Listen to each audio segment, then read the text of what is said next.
Hello guys, it's me Mahin ভাইও and welcome to my another vlog. Guys, তোমার সবাই কেমন আছো? আমি অনেক অনেক বেশি ভালো আছি। তো গাইস, আমি এখন কোথায় আছি জানো? শেরপুর, গজনিতে, মানে ঘুরতে আসছি। তো আসার মূলত কারণটা হচ্ছে, অনেক আগে একবার আসছিলাম। আগের কথা কি এখন মনে আছে? ছোটবেলা থাকতে আসছিলাম, তাই আবার এখন একটু ফিল নেওয়ার জন্য ঠিক আছে আসছি। তবে আপনারা ভাবতেছেন গজনিতে আসছি, মানুষজন নাই কেন, পিছনে খালি কেন? বাট এখন তো সিজন না, বাট এখন তো গরমকাল, ঠিক আছে। শীতকালে অনেক অনেক মানুষ আসে গজনিতে। তো আমরা রওনা দিয়েছি 1টার দিকে। তো গাড়ি আবার কিছু কিছু জায়গায় থামছিল, একটু কাজ ছিল, ঠিক আছে। চাটা খেয়ে চিলভাবে আসছি। তো আস্তে আস্তে 2টা বেজে গেছে। তো এখন আবার লাঞ্চের টাইম হয়ে গেছে। তো আমরা আপাতত হালকা পাতলা নাস্তা করব। নাস্তা করেই আমরা বের হবো, গজনির দৃশ্য দেখবো। ঠিক করে লাঞ্চটা একবারে বাসায় গিয়ে করবো, বাট এখন হালকা পাতলা একটু নাস্তা পানি করবো। জুস আর কেকটা খেয়েই আপাতত লাঞ্চটা সেরে নিলাম, কারণ কালাম ভাইয়ের ভাইগনা ভাগ্নিও ছিল। আর এদিকে কালাম ভাই কি জানি করতেছিল। কালাম ভাই একটু এদিকে। ভাইয়া, ভাইয়া। কি কিনতেছো? ভাইয়া সাবান দেখতেছিলাম, সাবান কিনতে যাচ্ছি। সাবান কি তোমার চান্দিতে দিবা? হ ভাই, চাঁদি দিয়ে দিব, তুমি খুশি? ওকে ওকে, এই যেগুলো দেখতেছিলাম, গুড। দেখছো? দেখো ওকে ওকে। গাইস, এখন হচ্ছে গরমের সিজন, বাট গরম আমার লাগতেছে না। আমার কাছে মনে হচ্ছে যে উপরে এসি ফিট করা আল্লাহর রহমতের বাতাস আর কি, ঠিক আছে। ভাবছিলাম অনেক গরম পড়বে, মানে অনেক রোদ থাকবে, তো তাই আর কি সানব্লক মেরে আসছিলাম। কিন্তু এখন এসে দেখি যে রোদই নেই, ঠিক আছে, বাতাস আর বাতাস। ভালোই লাগতেছে। আবুল ভাই, কেমন লাগতেছে ভাই? সেই আমার কাছে খুবই ভালো লাগতেছে। সবচেয়ে বেশি ভালো লাগতেছে হইলো আবহাওয়াটা। আবহাওয়াটারে মন চাইতেছে যে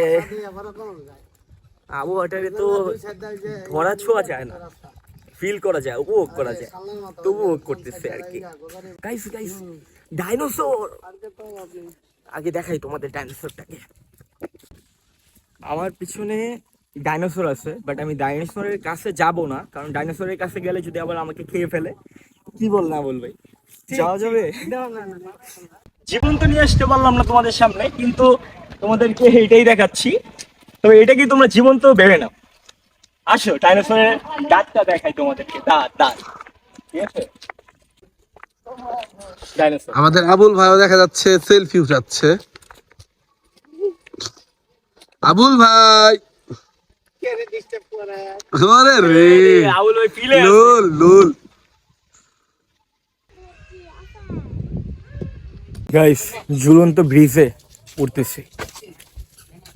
জনপ্রতি 20 টাকা, আর 5 বছরের নিচের শিশুদের জন্য টাকা নেওয়া হয় না, ফ্রি। এ আমি লড়তেছি গাইস, আমি কি পড়ে যাব? আমার তো ভয় লাগতেছে গাইস, পড়ে গেলে হয়তো হাত পা বা মাথা ফাটবে, একবারে মরে যাব। কালাম ভাই, এইদিকে কালাম ভাই।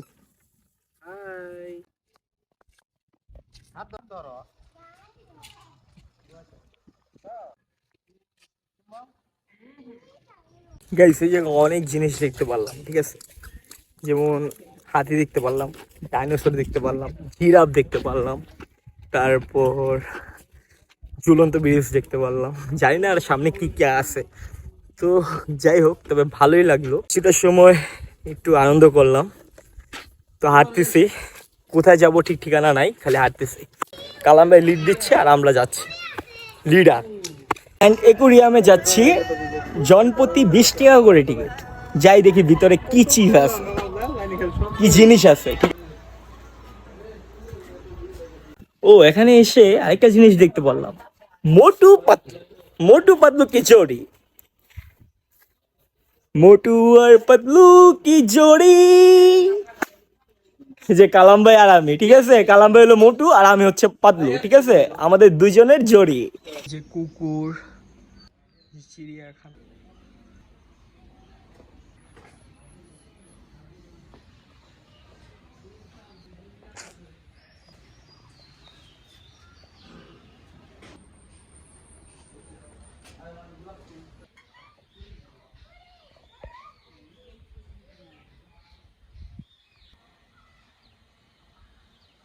ছোটোখাটো একবারে ছোটোখাটো আর কি একটা চিড়িয়াখানা বলতে গেলে, ঠিক আছে।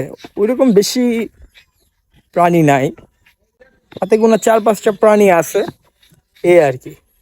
কাহিল হয়ে গেছি, টায়ার্ড হয়ে গেছি। টায়ার্ড তো আমিও হয়ে গেছি হাঁটতে হাঁটতে, হাঁটতে হাঁটতে অনেক টায়ার্ড হয়ে গেছি ভাই। ঠিক আছে। এমনিও বাচ্চাদেরকে নিয়ে আসছি, তো এখন চলে যাব বাসার উদ্দেশ্যে, মানে কালাম ভাইদের বাসায়, সেখানে যাব। আজকের দিন আসি, দেখ কালকে আবার ব্যাক। আর আব্বু এমনিও হাঁটে নেই, কারণ ডায়াবেটিস মানুষ, অনেক টায়ার্ড, তাই তাকে যে জায়গায় আমরা হালকা নাস্তা বানিয়ে খাইছিলাম সেখানে বসায় রেখে আমরা আসছিলাম আর কি। তো এখন আবার চলে যাচ্ছি। দিতেছি, তুমি কি চা খাচ্ছ? হ্যালো, হ্যাঁ এবার শোনা যাচ্ছে ভাই, বলেন। আবুল ভাই, হ্যাঁ ভাইয়া, ওটা ওই যে একটু পরে চলে যাব, তাই একটু কফিতে চুমুক দিয়ে নিলাম। শরীরে এনার্জি পাচ্ছি না, টায়ার্ড লাগতেছে, তাই একটু চাঙ্গা চাঙ্গা ফিল নেওয়ার জন্য কফিতে চুমুক দিয়ে নিলাম। এখনই আমরা চলে যাব কফিটা খাওয়া শেষ হলেই। আর আব্বু গেছে হচ্ছে পিছনে কিছু কেনাকাটা করতে, মানে ইন্ডিয়ার জিনিসপত্র এই জায়গায় বেচে, এই গজনিতে, সেই জায়গায় গেছে। তো আসলে আমরা রওনা দিয়ে দিব। আর কিছুক্ষণ থেকে আমরা ফিয়ামানিল্লাহ বলে রওনা দিয়ে দিয়েছিলাম কালাম ভাইয়ের বাসার উদ্দেশ্যে। আসলে অনেক ভালো লাগলো, আর গজনি যাওয়া আসার পথের দৃশ্যগুলো দেখে আরো বেশি ভালো লাগলো। তো ব্লগটি গাইস এই পর্যন্তই। যদি ভালো লেগে থাকে লাইক, কমেন্ট, সাবস্ক্রাইব নাও। আর নেক্সট টাইম যদি শেয়ারপুর আসি তোমাদেরকে মধুটিলা ঘুরে দেখাবো। Bye guys.